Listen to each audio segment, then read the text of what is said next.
एक बूढ़े भिखारी की अनोखी कहानी। हर दिन एक भिखारी दरवाजे के पास आकर भीख मांगता था और घर का मालिक हमेशा घर के बाहर आते ही उसे देखकर फिर जाया करता। कई बार उसके लिए गालियां भी बकता। वो कहता, तू जिंदा ही क्यों है? पूरी जिंदगी ऐसे ही भीख मांगेगा क्या? धरती का बोझ क्यों बना बैठा है? और कभी कभी उस भिखारी को गुस्से में वह धक्का भी मार देता था। इतना कुछ हो जाने के बावजूद भिखारी के मुंह से सिर्फ यही निकलता कि भगवान भगवान तुम्हारे पापों को माफ करे। एक बार सेठ को धंधे में बड़ा नुकसान होने की खबर मिली। सेठ बहुत परेशान था कि तभी उसके दरवाजे पर वही भिखारी आया। गुस्से में अपना आपा खोते हुए सेठ ने उस भिखारी को पत्थर दे मारा। पत्थर लगने के कारण भिखारी का सर फूट गया और उसके सर से खून बहने लगा। फिर भी दर्द से करहाते हुए भिखारी ने इतना ही कहा, भगवान तुम्हारे पापों को माफ करे। भिखारी वहां से चला गया। सेठ सोच में पड़ गया। भिखारी को पत्थर मारा, फिर भी उसने सिर्फ प्रार्थना की। सेठ का गुस्सा शांत हुआ। भिखारी का रहस्य जानने के लिए सेठ ने भिखारी का पीछा करने शुरू किया। भिखारी जहाँ जहाँ जाता सेठ उसके पीछे पीछे जाता। सेठ ने देखा कि कोई उसको खाना देता, कोई उसको मारता, कोई अपमानित करता तो कोई गाली देता। लोग भिखारी के साथ चाहे जैसा व्यवहार करें, लेकिन भिखारी सबके लिए एक ही प्रार्थना करता, भगवान तुम्हारे पापों को माफ करे। अब रात होने को आई थी। भिखारी अपने घर जाने के लिए लौटा। वो अपने घर पहुंच गया, लेकिन सेठ अब भी उसका पीछा ही कर रहा था। एक पुरानी टूटी हुई खटिया पर एक बूढ़ी औरत लेटी हुई थी। काफी कमजोर और बीमार लग रही थी। वह भिखारी की पत्नी थी। अपने पति को वापस आता देख वह खाट से उठ खड़ी हुई। पत्नी ने अपने पति से भीख वाले कटोरे में देखा। उसने सिर्फ आधी बासी रोटी थी। उसे देखकर वह बोली, आज बस इतना ही मिला? और हाँ, आपके सिर से खून निकल रहा है, ये चोट कैसे लगी?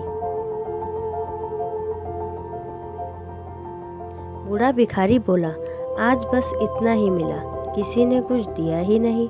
सबने गालियां दी और एक ने पत्थर भी फेंका, इसलिए मेरा सर फट गया। एक गहरी ठंडी सांस लेकर बूढ़ा भिखारी फिर से बोला, यह मेरे ही पापों का फल है।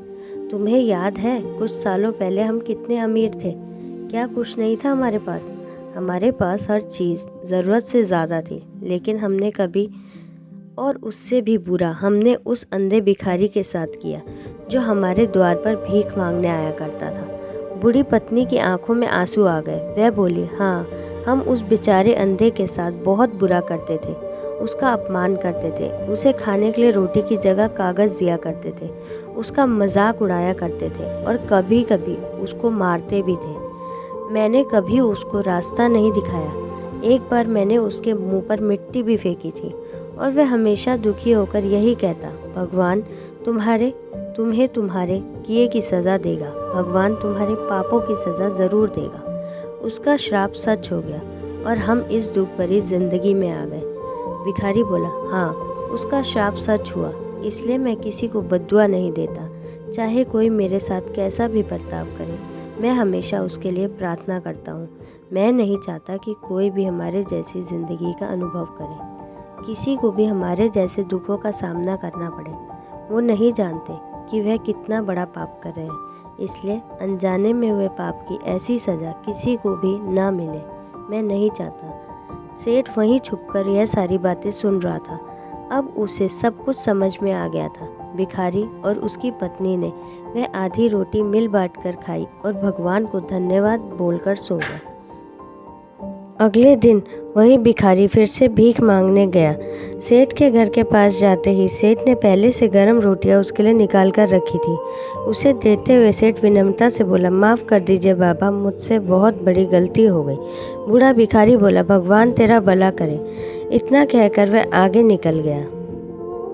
इस कहानी से जो सीख लेने लायक है वह बड़ी ही सिंपल है कि आदमी चाहे किसी के बारे में बुरा कहे या भला कहे, लेकिन भगवान सिर्फ कर्म के हिसाब से उसको फल देते हैं। अगर भगवान नहीं दिखते हैं, यह बात बिल्कुल सच है। उसके खाते में सबका हिसाब बहुत पक्का होता है। इसलिए जब किसी के लिए कुछ भी करो तो अच्छा ही करो। Thanks for watching.